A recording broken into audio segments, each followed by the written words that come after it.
affectueusement Tijan, était hospitalisé depuis novembre dernier à l'hôpital Notre-Dame à la suite d'une première embolie cérébrale.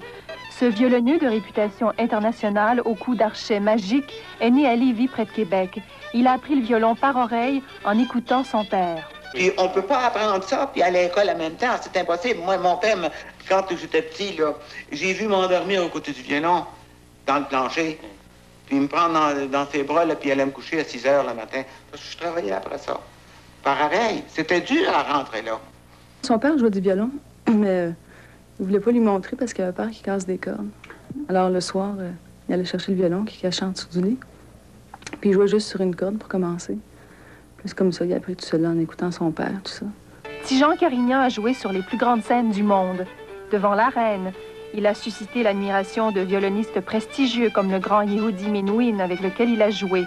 Mais Tijan Carignan ne pouvait vivre de son art. Il a fait du taxi, il a même travaillé avec une foreuse à la Dominion Bridge. C'est là qu'il a commencé à souffrir de problèmes d'audition. Le légendaire violoneux, qui connaissait près de 500 rilles, a dû mettre un terme à sa carrière en 1978 à cause de son problème de surdité partielle. Depuis, il n'a joué qu'une seule fois en public, c'était en 1983. Un reportage de José Dupuis.